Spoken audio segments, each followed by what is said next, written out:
Did you know that every word you speak matters? Are your conversations making a difference? With a passion for words and a heart for conversation, Teresa Velardi is a self-professed word nerd, best-selling author, BizCat360 columnist, and publisher. Children's books as well as fiction and nonfiction books are welcomed at WeBe Books Publishing and Book Endeavors, the imprints of her company, Authentic Endeavors Publishing. Whether written or spoken, Teresa strives to encourage and inspire meaningful conversations that make a difference. Here's the host of Conversations That Make a Difference, Teresa Velardi.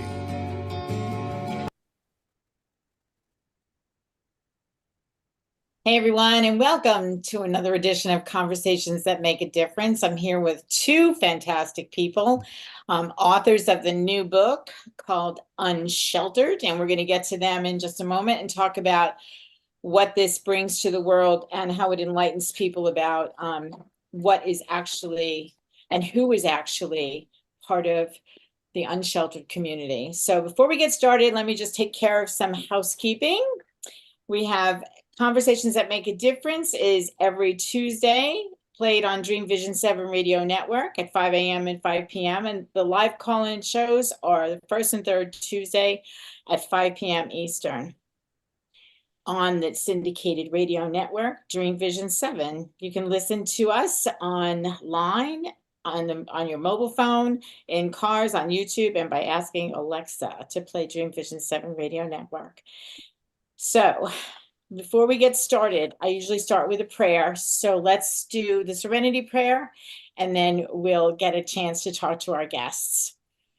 God, grant me the serenity to accept the things I cannot change, the courage to change the things I can, and the wisdom to know the difference.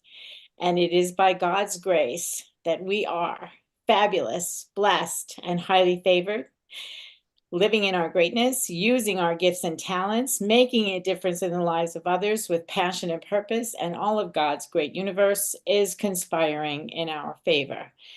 And we gratefully say, Amen. Amen. Amen. Okay, so first let me introduce Peggy Willms. You've seen Peggy several times on my show. She brings great work into the world. She's been a certified fitness trainer, sports performance nutritionist, and personal and executive health, wellness, and life coach for over 35 years. Oh my goodness, doesn't that make us feel old, Peggy? Thanks, Teresa. Oh my goodness, 35 years. She's an entrepreneur. And I said it makes us feel old. I didn't say it makes us look old, baby. Amen. She's an entrepreneur, best-selling author, a featured contributing author for BizCat360, an international online magazine. She hosts wellness retreats and is host of the Coach Peggy Show.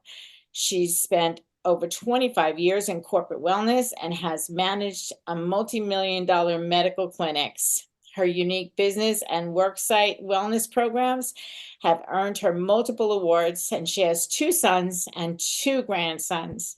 She loves all things beach and sunshine and lives in Florida with her better half. Yes. Florida was a little bit wet lately, huh, Peggy? Yes, and Dennis experienced that as well. We both got wet. Amen. We Yes, both got wet with this storm. Yes. we did. Mhm. Debbie wreaked havoc on Florida. So, Before you go on and introduce me, can I just say on Peggy's behalf, she may have been coaching for 35 years, but she started coaching in elementary school.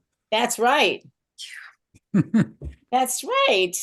That's Thank right. you, Dennis. I And pay I him started well, writing in Teresa. elementary school too. I started publishing books in elementary school. Thank you, Dennis. You just made our day.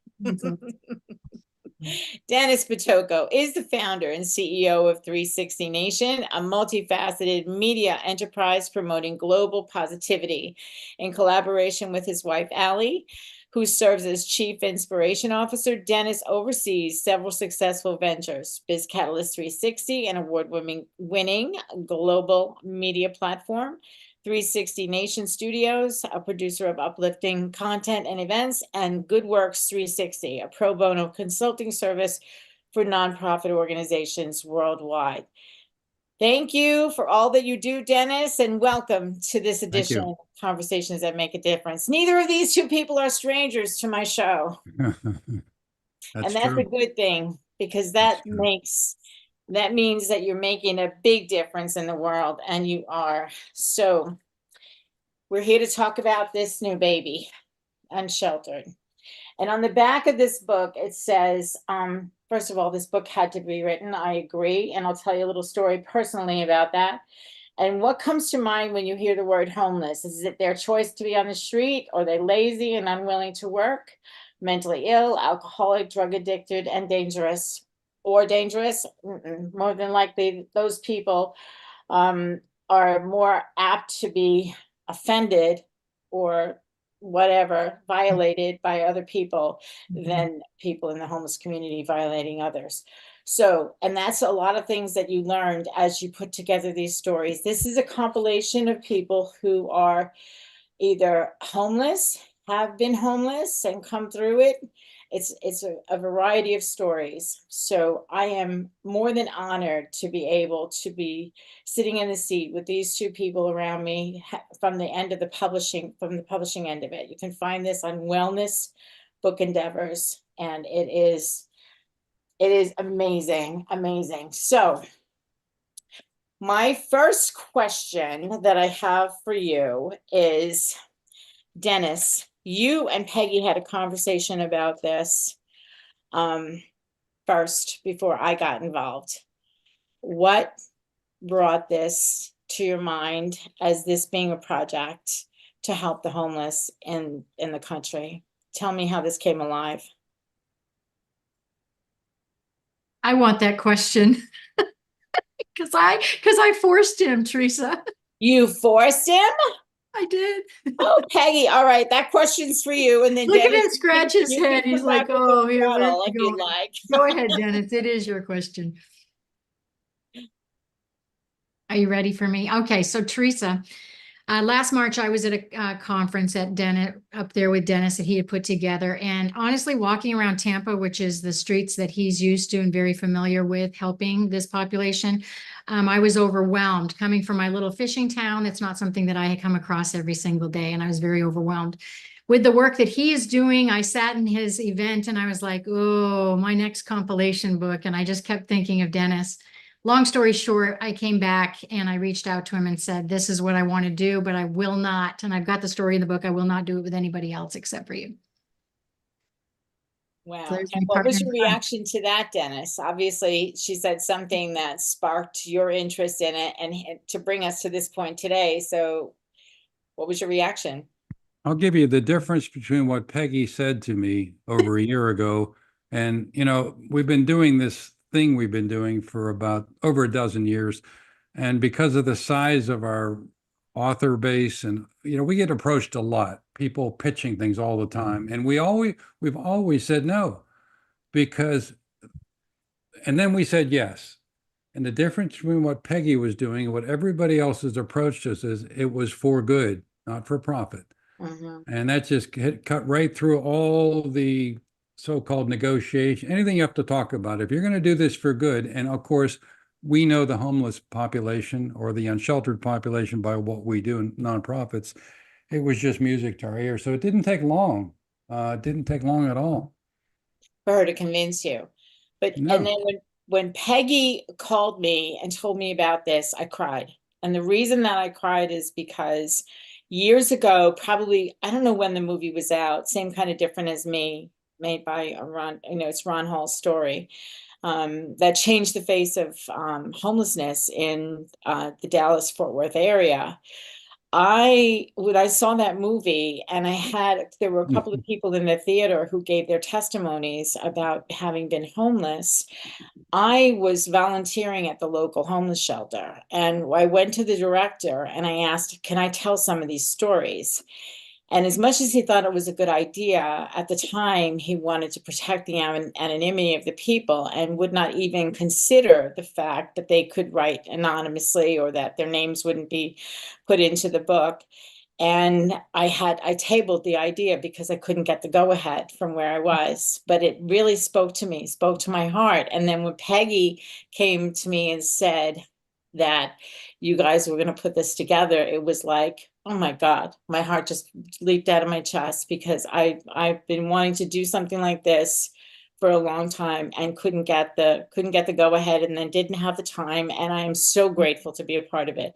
So Oh. anybody who's listening to this and they have an idea and they think they can't do it by themselves, somewhere along the line it's going to come around to you. So yeah. I need to add just one thing to my answer. And, the fact that it was Peggy, the fact that it was not going to be for profit was just music.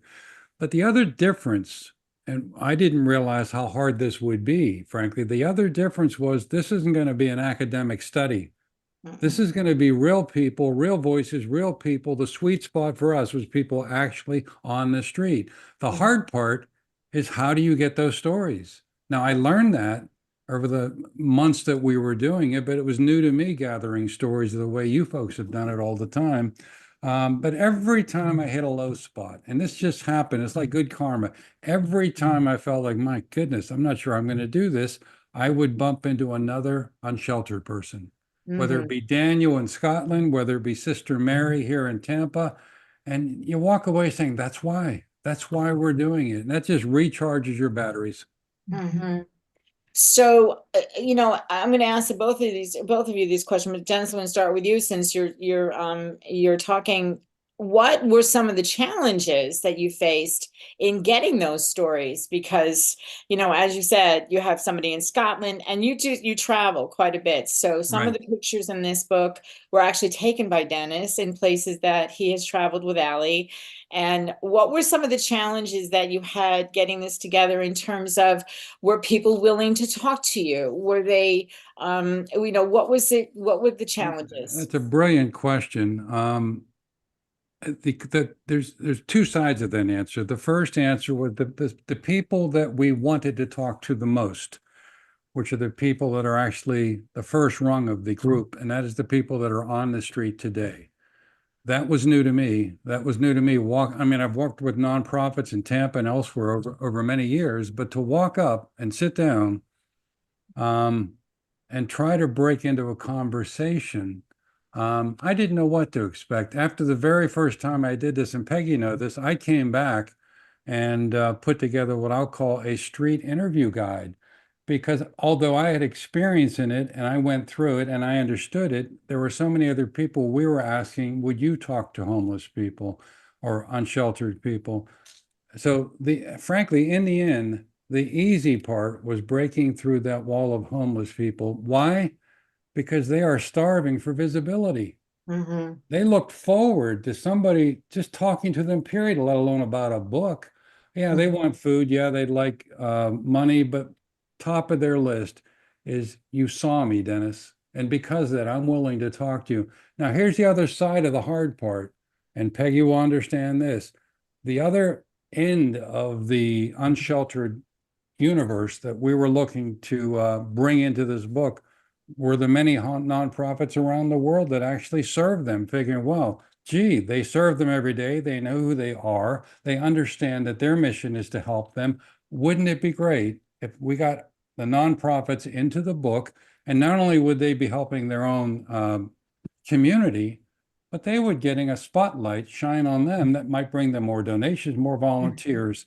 And that's where we were, and I continue to be. And you're talking to a guy that's been chairman of nonprofits. So disappointed. We just couldn't wake them up. Why do you think that is? Why do you think that is? I'm floored by the fact that, I couldn't get somebody to let me tell their stories, and you can't get in your experience, you can't get them to get some visibility on their cause, literally on their cause. What do you think that might be? Peggy, do you want to take a stab at that? I've got some theories. None of them will be pretty. Yeah. This particular part, Teresa, of anything we might talk about tonight is the most sensitive for me, because this is my 4th compilation book. So gathering stories has never been difficult for me to put together an anthology. And I knew all of these have signed agreements. This isn't anything that we took advantage of. They've all signed agreements. They read, we edited them with them, we worked with them. As again, we have said, this is for the communities. These royalties are going back into the communities that serve this population. So the most frustrating as a gatherer of stories is I thought, I'm going to go sit in all these nonprofits and I'm going to be safe. right? And I'm going to talk to John, who comes in every Saturday morning at 8 with the help of the manager. And we were almost 70-ish conversations in, and we had one, and we were featuring them in the book. We were going to bring up their mission, vision, values, their contact. So we had one. My personal thought is something I was told by one of them, is they don't want you in the back office.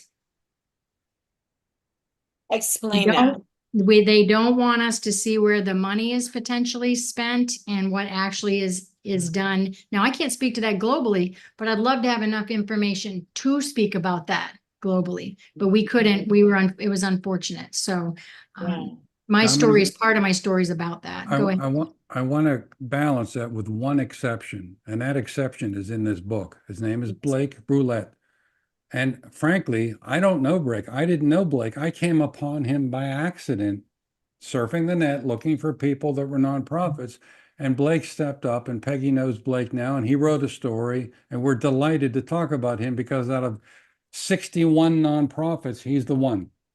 And he gave me hope that there are some out there that they will open that kimono and let you inside. And they really mean it when you look at that mission statement and that vision, and that we're here to serve, and it's whatever it takes to serve. Anyhow, Teresa, I'm not too emotional about this. I know. Seriously, this is me right here, because I struggle with, we are now still sitting in 5 categories bestseller with this 2 weeks out. And I have a really large TikTok community, and I have cried about this book live on air so much in the last several months. But Teresa, the other thing that I wanted to say about the nonprofits, we've also contacted many media stations, initially when we were gathering stories as well. And I mean, newspapers, I was in their HR departments, mass emailing. Not one reply. Not one reply.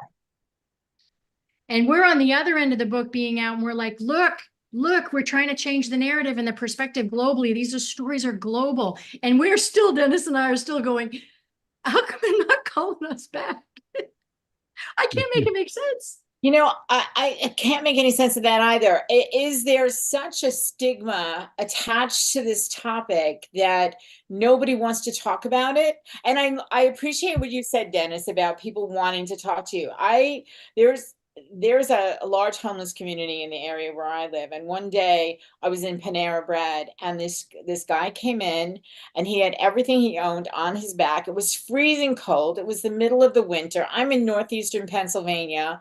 And the minute that I saw him and he came in and he was just like looking around, I went up to him and I asked him if he wanted a cup of coffee and something to eat. And he could not even speak. And I was thinking to myself that is probably because he has no reason to. Nobody wants to talk to him. And that's exactly what went through my mind. And you said it just a few minutes ago. And then people it was in a Panera Bread, and the people in the place who were waiting online looked at me like I was a lunatic, looked him up and down like he was poison, and turned their backs and were like this. So do you think it's the stigma that keeps people from wanting to be seen like this? You mean you're talking about media? You're talking about any? Okay, anyone. well, a couple thoughts there. On the media, to me, this is the uneducated guy that doesn't run a newspaper, doesn't run a TV station, a radio station. What Peggy and I are putting forth is a completely different narrative. It's a whole different story. Exactly. Because when you see homeless headlines, it's about this or that, or encampments, or politics, or whatever. This is a harder story to write, to cover, but Peggy and I will do the writing. Just talk to us, interview us, and that's what we're looking for. I need to make a point. I need to drive this home because this is in the book, not a little bit off topic, but to the point of what you were talking about in Panera there. And, one of the interviews I had a pleasure of doing were 9 individuals sitting around a homeless shelter here in Tampa less than a year ago. Yeah. And I talked to every one of them, and it was a wonderful group session. They all spoke up. They all had something to say because they were visible. But here's what I wrote about it just briefly. My story of stories, which was this one, simply confirms that making invisible homeless takes so little effort but makes such a big difference to the unfortunate souls living on the street. It's not about the money. In fact, they never asked for anything during our time together. It's about seeing them, listening to them, making them feel like real people with real stories. They deserve to be seen. They deserve to be valued and heard. It's time for all of us to step up and make that happen. And it is so easy to do. It doesn't cost you anything. Exactly. One of the people he talked to, Teresa, I actually have flagged a couple of little spots. If I could, can I just read Richard's story? Because I think the last sentence really brings something home. Do you have enough time, or do we need to go to commercial? We have a minute before we go to break. So go Okay. ahead. Mhm. Okay, here's his quote. Being homeless isn't just about not having a home. It's not knowing how or when things will ever get better. It's being told repeatedly that you do not matter. You are not of consequence. You do not deserve help because you are not special enough. It's realizing you don't have what it takes to escape your situation. It's not knowing when, where, or if you'll get food again. It's realizing that you might have to look in a trash can for food if you do want to eat. Even though I have never used drugs in my life, everyone thinks I'm a drug addict. Being homeless to me means you don't have anywhere to go and no family. To me, it means hopelessness is really what homelessness means. Oh my goodness. And with that, we have to go to break. We're going to talk about that when we come back. We'll be right back.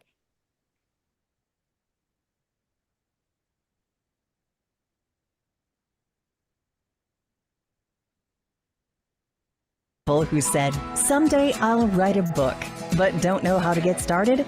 Many wannabe authors have begun with the same question and are now published by Authentic Endeavors Publishing, a multi-imprint hybrid publishing company. Whether you're writing an autobiography, a memoir, a kingdom book, a children's book, a business book, or an anthology, we have a place for you. Visit www.AuthenticEndeavorsPublishing.com for more information or to set up a 20-minute consultation. Your title of published author is within reach. Born Able exists to highlight and normalize the humanity, worth, and abilities of infants and children born with complex medical conditions. We write, illustrate, and publish books for these children and have featured over 1,000 children throughout the world. Our videos and posts have been viewed over 100 million times on social media as we strive to showcase these amazingly abled kids and fight relentlessly for equal medical care, regardless of diagnosis. All proceeds from Born Able books go directly to the Born Able Foundation. To nominate a special kid to be featured in a Born Able book, go to www.bornable.org to learn more. Did you know that every word you speak matters? What you say and how you say it can make or break a relationship or shift the outcome of any situation. Are your conversations making a difference? Faith in God, gratitude, authenticity, and giving are Teresa Velardi's heart. It's in this spirit that she's focused on making a difference in the lives she's blessed to touch. Conversations That Make a Difference is now on syndicated Dream Vision 7 radio network every Tuesday at 5 a.m. and 5 p.m. Eastern Time, with live call-in shows every first and third Tuesday at 5 p.m. Eastern. This is Dream Vision 7 Radio Network, uniting mankind with universal love. Our shows are created from the heart, bringing each listener to a place of divine enlightenment. Breathe, relax, and enjoy. Let life flow. And we're back with Peggy Willms and Dennis Pitocco. We're talking about Unsheltered, the newest book from Wellness Book Endeavors. And we are shedding some light on a topic that does not necessarily want to be seen. And Peggy, before we went to break, you read this part of the story. And what I wrote down on my sheet of paper before we went to break, it says homelessness equals hopelessness. How do you feel about that line? Well, And that was a conversation that Dennis had, but it reminds me, it piggybacks right into an interview I had with Mercedes out of rural Colorado about teens and the hopelessness that teens have. Many of them have yucky cases at home. So they run away, and then they don't want Child Protective Services to take them back home. So in rural Colorado, one might think that that's a small little area, small little problems. And the hopelessness meaning that those areas still have that big of a problem. But in this particular town, they get many times 10 degrees below Fahrenheit. The places are closed, and then there are our teens. So you talk about the generational homelessness, to piggyback Robert's story, is very much that, because in those communities, we're not offering them a lot of long-term solutions. They're very quick fixes for today, for this moment. So I do think where we are right now in book one of however many, if ever again, there still are a lot of unanswered questions, Teresa. Yeah, a lot of them. And I'm going to ask Dennis, as I know that you're a vet, you served in the Air Force. Thank you for your service. At a very young age, you did. And now look, in this project, I'm sure that you've come across many people who are vets, who are homeless. What do you think about that community? First of all, I think there's no excuse for that, that we should take care of our own. I'm not going to get on my soapbox because it goes nowhere. But what do you think, as you are putting these books, or put this book together and potentially another book, what do you think about the conversations that aren't being had with the homeless vets that are on the street, and they're countless? Here's what I think. I think there is the people, God bless them, the people that are, call it the Veterans Administration, wherever the veterans go, the ones I've spoken to, they're working from the administrators who dole out the help, the guidance, the training. They're working from the same misconceptions that the general public are. So they're painting everybody with this. It doesn't matter you're a veteran, you've got benefits on your own, but when it comes to homeless, it makes no difference. I think the statistic I read, not that we got a lot of statistics in the book, but about 600,000 people a night are on the streets in America, and about 7% of them are veterans. How disappointing that is. And when I talk about misconceptions, because when Peggy and I started to think about this, we said the first thing we need to do to change is to change the narrative. And how do you do that? You stop using the word homeless and you move to what we came up with unsheltered. Why? Because homelessness, it immediately puts you in a box. Exactly. People say, well, you're on the street on purpose. You're lazy. You don't want to get a job, blah, blah, blah. Say unsheltered, and two things happen in my experience. First of all, people don't have any idea what it means, so it prompts a discussion, which is wonderful. Say homeless, well, I don't want to talk about that, because if I open the door to that, I might have to do something about it. So it's the misconceptions. And the very first article I know I wrote to kind of spur interest was debunking the myths. It's all the things that people assume that are just so wrong. Big one being, people they got them into this mess themselves, and they're on the street on purpose, and they're probably drug addicts or alcoholics. Statistically, if you read, somewhere around 5% of the population has a drug problem or a alcohol problem. But guess what? Many of them developed that after they got on the street. Why? That's because they're trying to escape from their own reality, like many alcoholics or drug addicts do in a normal life. One veteran said something to me. It was interesting. We're getting into the detail. I was trying to say to him, well, have you done this? Have you done that? He said, here's one of our biggest challenges.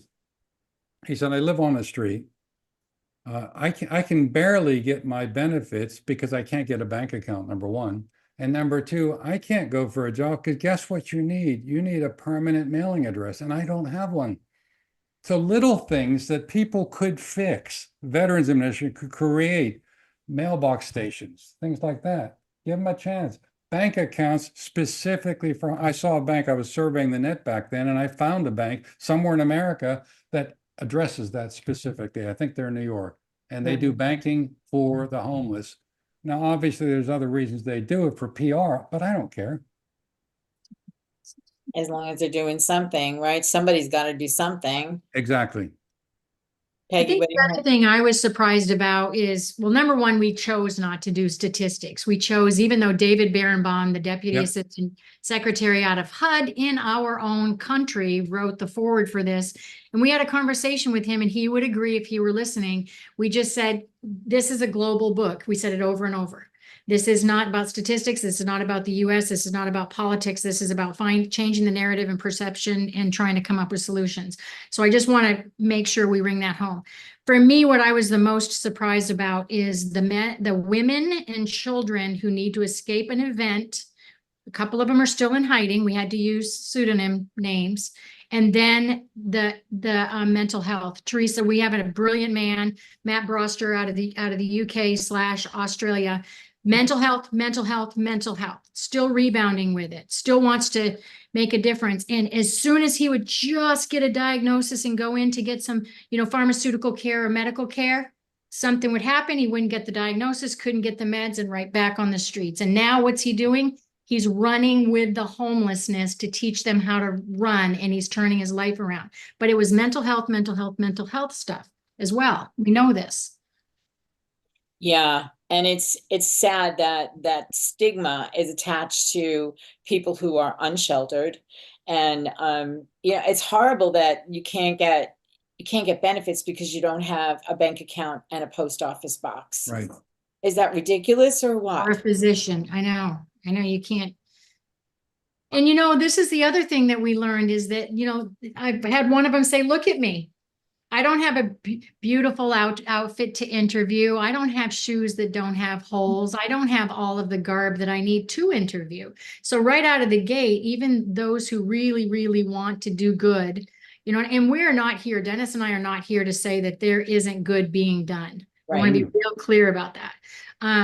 But you still have those situations where they really want to get out. We had somebody who was 2 paychecks away from making the mortgage payment, and guess what? Went out on the streets for a while because that doctor, lawyer, Indian chief, it happens to all, but there's got to be help with, I'm going to an interview, I need a PO box. I need we didn't go into this, but Peggy, I went into it rather ignorant. I did. I went into it thinking we're going to identify this problem. People are going to step up. We are just going to make a difference. And it's just going to be, and I met some delightful people. I cried with people. There were times, Teresa, that I had to walk away. I'd call Dennis, and Dennis is like, soldier on, Peggy, soldier on. We can keep doing this. I would be up, he'd be down. He'd be down, I'd be up. That's why I wanted to partner with him. But I want to go back to several of the partners that we had. Ron Rampolla, who is an international photographer, just brilliant man. He's our cover. Yeah. This cover is Mario's hands. These are real hands. We've got Bo in the book. We've got Dennis's buddy, John. We've got graffiti in here, and these are real. Yeah. No artists, no, anything that we got Robert here. Robert is a perfect example. Robert's story, cutest face ever. Robert says here that times have been better, but he said he's looked over at his wife, Molly, and their black lab, along with all their belongings stacked over 6 feet high in a shopping cart alongside the road. And they had just been excited after they had just lost their evicted after Molly's illness. Great couple, doing well, and she became ill. And now here he is, in Atlanta in his situation. Wow. Yeah, it's I'm sure this has been a great challenge for you. I felt challenged reading some of the stories. I got emotional, box of tissues, absolutely, over the stories. And at the same time, you have to be, as authors bringing light to this very dark topic, you have to have felt some sort of reward in being able to do this. What's the reward in getting these stories out there? How do you guys feel about the fact that you just opened Pandora's box on this topic? My reward is a lady named Sister Sally in the book. Okay. Sister Sally, she was one of my first interviews on the streets of Tampa. I forget how I found her. It was in the very early days of the book, so it was over a year ago. And I sat down with her. She was at a food shelter. That's what it was. And I knew the chef at the food shelter, And I said, you have people coming in every day. And he finally said, Sister Sally will talk to you. So I came down, talked to her, spent about an hour or so with her, and she was a real character. But here's what I learned from Sister Sally. You know, there's this other perception out there. This is not a negative one, but people think everybody wants to get off the street. Sister Sally doesn't. She's been there for 2 decades. She's lived on the street. She's found a home on the street. She can get off if she wanted to. She's got a great community, family, friends. She moves from house to house. She knows where to get food. She knows where to get shelter. And she found her mission. She carries a Bible with her. And her mission, she feels, is I will help my fellow homeless individuals get off the street. Step 1 is they have to pray with me. Step 2, they have to find their faith. And when they do that, I'll take them by the hand. Now, that was a year ago. We had that discussion. I said, Sister Mary, we're early in this. And when the book's done, I'm going to find you. You know, what's interesting, I told Peggy this, 2 or 3 days before the book came out, I got a phone call, and it was Sister Sally, I'm sorry. She called me. Now, how she tracked me down, I don't know. And she was just wondering how it was going along. Now, this was like the Thursday before it was released, last Tuesday. And I was just taken back by that. I said, you know, you are my hero. Yeah. So I said, it's coming out next week. Tell me where you are. I'm going to find you, and I'm going to bring you a copy, because I promised her that a year ago. She had moved on from volunteering at this food shelter. She was now volunteering as an usher at church. So this past weekend, I went down, met her friends, gave her the book, and Sunday she sent me a text saying, I'm now at the church and I'm reading chapters from the book to all my friends. And she wanted to know, could she get more copies? So, I mean, wow. That goes back to, is it worth it? Is that going to cause a ripple effect in her community? Probably. But there's a lady that's just making the best of it on the street and taking what she's learned about how to survive and sharing it. But she does have a ticket, and it's Find Your Faith. Yeah. I think that's a great ticket to have. I think that's a great ticket to have. Yeah. And so the word, she doesn't have the word hopelessness associated with not her at all. story at all. No. You know, No. so where some people are in that space of hopelessness, you find people like Sister Sally and the two of you who bring the hope in the stories to the pages for other people to experience and know that they don't have to be in that place of hopelessness, right, Peggy? Exactly. Right. My proudest moment is watching them level up. I've got one that just contacted me in an email. You and I both know him, Teresa. We'll have conversations. Matt Broster said, please, Peggy, I want to write this book with you. And he goes, I'll split it 50-50. I want you to co-author. And I said, no, it's your story. I will hold your hand the whole way. But the leveling up of that ownership of like, we trusted them and we carried their story and we held them up and hugged them. And now they're like, you know what, I'm going to pay that forward. And that's what I'm the most proud of. It's Sister Sally's same story, is that confidence to let that sense of family and belonging, Dennis, that we saw that they have. Right. And both of those people are making a difference in their community, Matt with the runners and 100%. Sister Sally with her fellow Exactly. street people and now church people. She's volunteering at the church. Yeah. So it's all good. So this is not a conversation for our audience to be down and out about. This conversation is meant to bring light and uplifting hope and stories of how to survive and how to live and ultimately thrive in any situation. This just happens to be about being unsheltered. And we hope you come back for the next segment. I can't believe we're going into the third segment already. We have to go to a break. We'll be right back.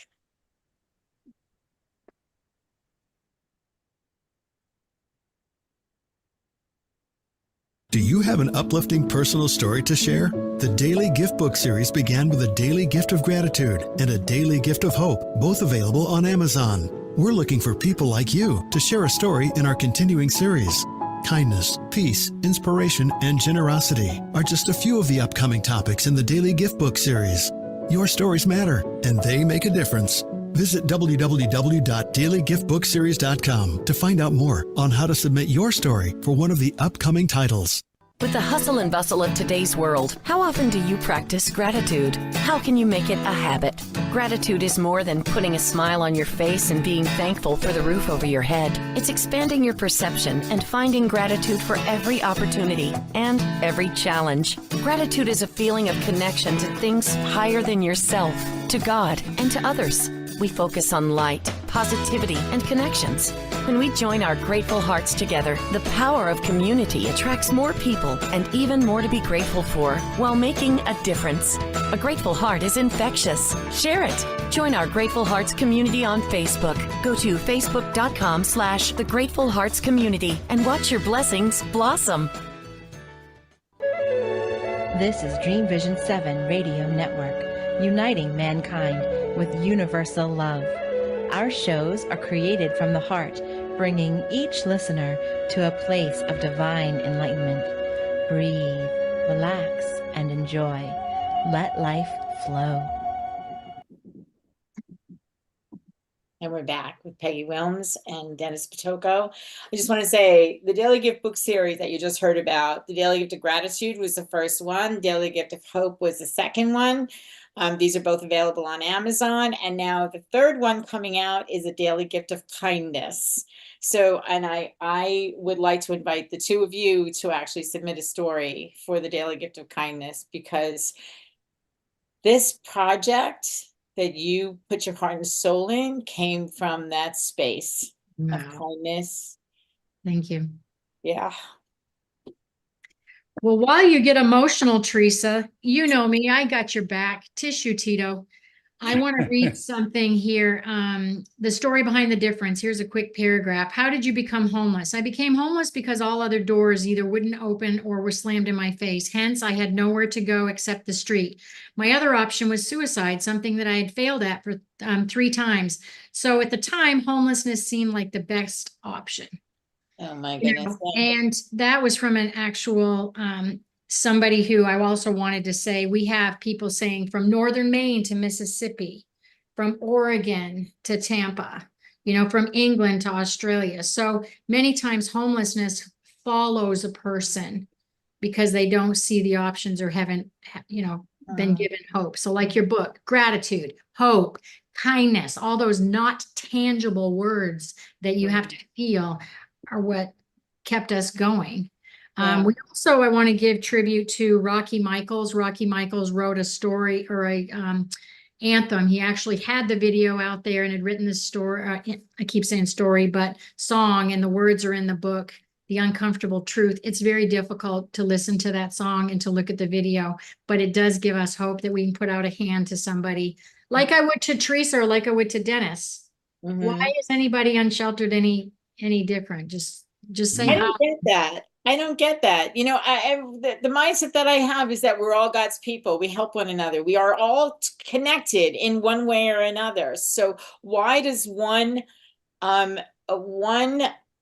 group of family members, if you will, have to go through this? Why? And then wonder why is, you know, we could ask that about any kind of situation.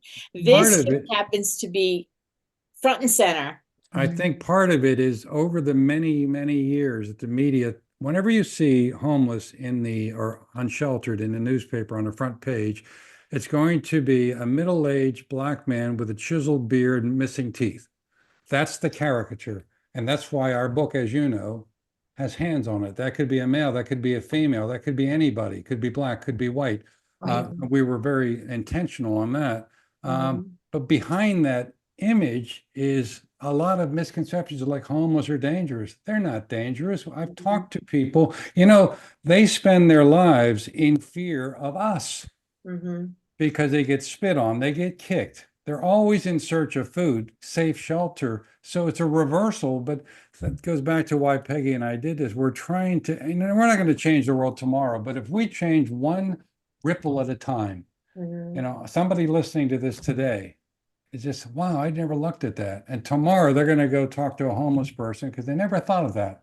Exactly. And they may not be able to afford to give them $1 or food, but that's okay. Don't turn away, step forward and watch the magic. And when you do that once or twice, My wife and I walking around the world now, we used to be like everybody else. Now we walk towards the homeless. You got to be safe. You got to be smart. You're not going to do it in dark alleys. Mm-hmm. So use your head, take somebody with you if you're not comfortable, but you will get comfortable with that uncomfortableness because watch their eyes light up, watch them Mhm. smile, and Mhm. you haven't given them anything yet Mhm. because they're Exactly. visible again. Mhm. Exactly. Exactly. You know, Teresa, in the books that we've written in the past, the anthology books, one of the reasons why this was the most difficult for me personally are those other books. I might have one about a story about relationships or weight loss or hoarding or spiritual. So it was very like this. This was one lane, 35 stories coming in with a common theme. And Mhm. it's at you for 15 months. You know, and we welcome anything. I think the call to action, I always love to make sure we have a call to action in our conversations. And the call to action is we're available. Dennis and I are on Yes, we are. we've got a landing page. You can find our landing page at allthingswellness.com/unsheltered. And we welcome interviews, conversation, print, air, will travel, anything that we can do. Do we know everything?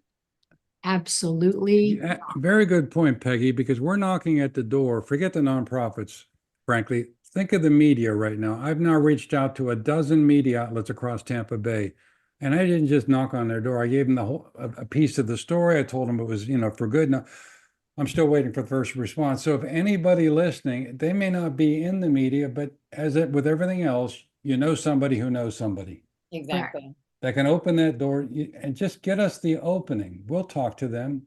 We'll go somewhere.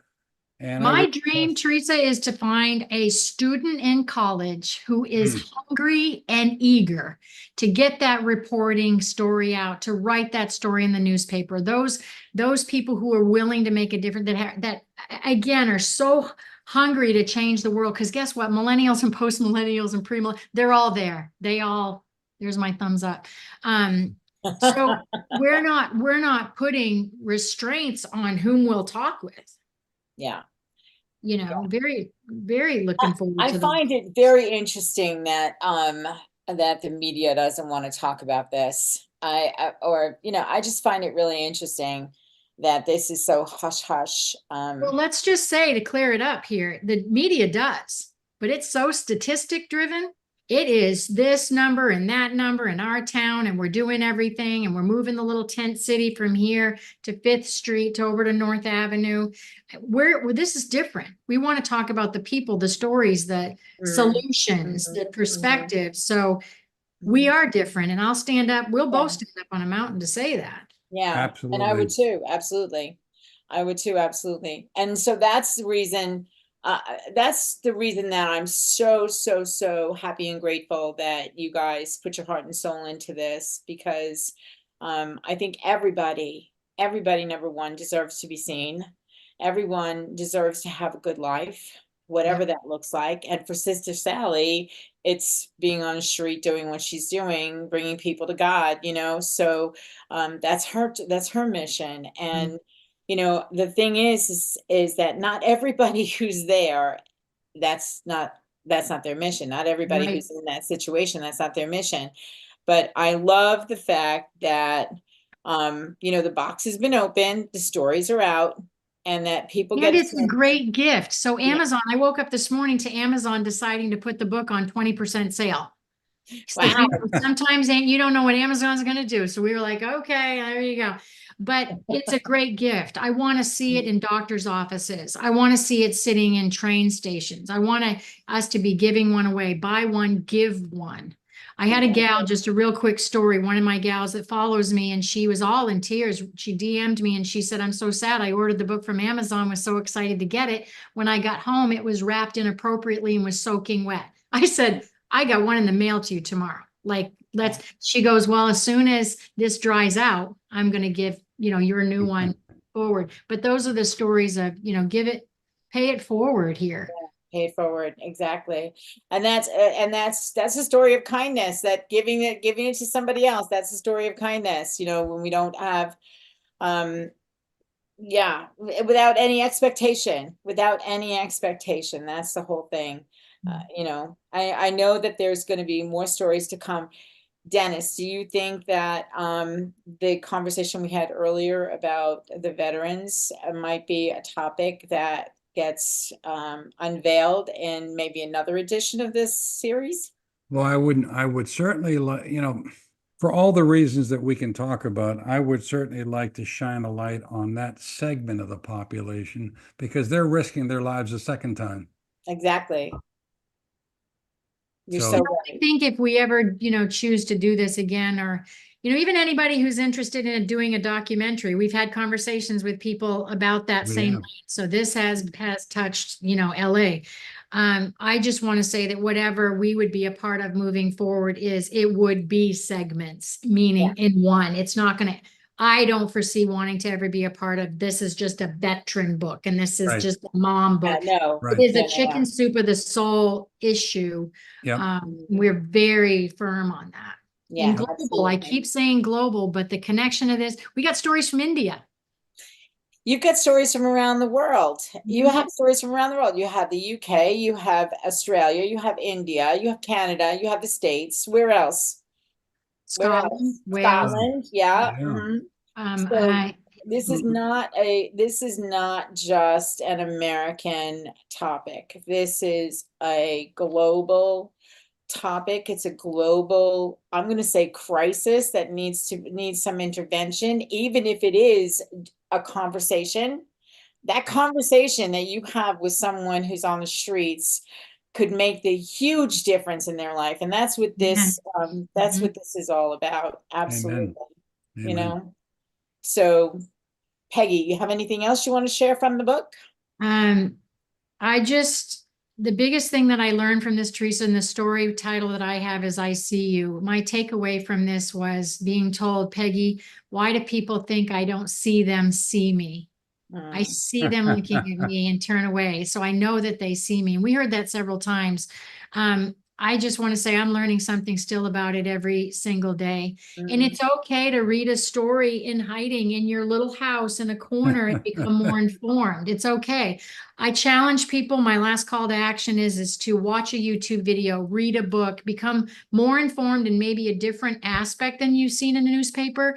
But I challenge you to become a little less ignorant on this subject than maybe we were yesterday. I think that that's a huge, I'm glad you said ignorance, because I think that that's a big part of people who just walk by, give a dirty look, may do something. They are ignorant people who don't know the why, they don't know the how. I remember being at the shelter one day, and there was a gentleman, an older gentleman, who had come to the door, and he had tears running down his face. And it was starting to get cold, and the person who was greeting him made a space for him to have say whatever was going on. I believe that they lost their home. He lost his home, and he had no place to go. So he went to the shelter, and what did he got? He got from them one of I call them ugly quilts. We made them at church one day. They're like quilts, like old blankets, old comforters that are right. sewn together, right? And you put neckties at the end of either side, and you put bags of toiletries or whatever in there, maybe some snacks. You roll it up, and it's portable. They have at least have something to lay on, and they're not laying on the dirt if they're outside in the weather. But it broke my heart. It broke my heart that that's all. Well, it breaks your heart because you have a heart. Yeah.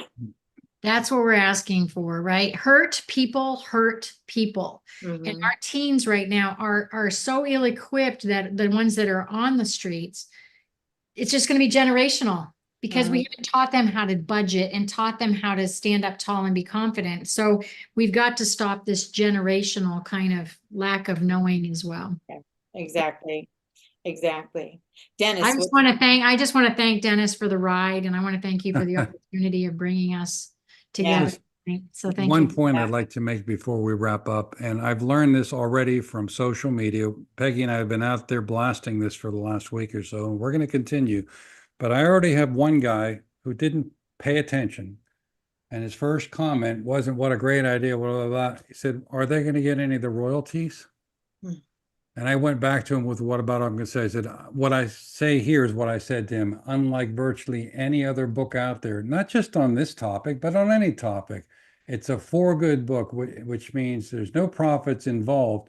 Any surplus beyond the cost to put this book out is going to be donated to good nonprofits. And I emphasize good nonprofits because the word good to me, based on my experiences, these are the ones not only serving the population that we're talking about, but the money actually gets there. And we have the ability through our foundation to screen for them. And Peggy and I will be doing that. So we're going to give it all back. And for the skeptics out there, I need to repeat that. Amen. Thank you. Amen. It's interesting. I just got a text on my phone that said, if you lost everything, would you still worship God? Mm. How bizarre is that? How That bizarre is that? no coincidences, girl. No coincidences at all. It's just, you know, I love Sister Sally's mission. I love that the two of you have spread light on a very, a topic that is perceived as extremely dark, and it is. And shame on those that can help and don't help and whatever. But the biggest thing that I want to say to people listening, first of all, I want to say thank you to the both of you for stepping up to this and for coming on the show today. My hope is that somewhere out there in listenership land, and there are many people who listen to my show, I'm so grateful for that, that you will, when you're going to the local coffee shop and there's someone sitting outside, buy two, give one to someone, sit down, have a conversation, find out who they are and what they want out of life. Look past the situation and into the heart of those people. They have a story too. We all have a story. It's just not the same. But the bottom line is that story gets to be told. Peggy, if someone wants to get a story told in a book, whether it's this one or another book, where can they go to get in touch with you? The best way to contact either of us is on our landing page. So that's Absolutely. allthingswellness.com/unsheltered. It has our mission, vision, values there. It talks about the book itself, has a link to the video of the song, and we would both get that email and we'll make it happen. And interviews, anything like that, contact us there. Yep. Mm-hmm. And there's also a form that you can fill out if you have a story on Authentic Endeavors Publishing, which I will forward to this beautiful team of beautiful hearts to make this all come to life, and the next group of people, if there should be. So I want to say thank you to both of you. We are out of time. This hour went by so fast. I can't stand it. So we'll see you the next time on Conversations That Make a Difference. My hope for each and every one of you listening is that every conversation that you have makes a difference, not only for you, but for the person that you're talking to. Have a good one, everyone. See you next time. Tune in next time for Conversations That Make a Difference with host Teresa Velardi every Tuesday at 5 a.m. and 5 p.m. Eastern, with live call-in shows every first and third Tuesday on syndicated Dream Vision 7 radio network. Thank you for listening, and thank you to our producer Rachel and to our station owner Deborah Beauvais, working behind the scenes. Be sure to go to conversationsthatmakeadifference.com for your free gift. Make sure your conversations make a difference.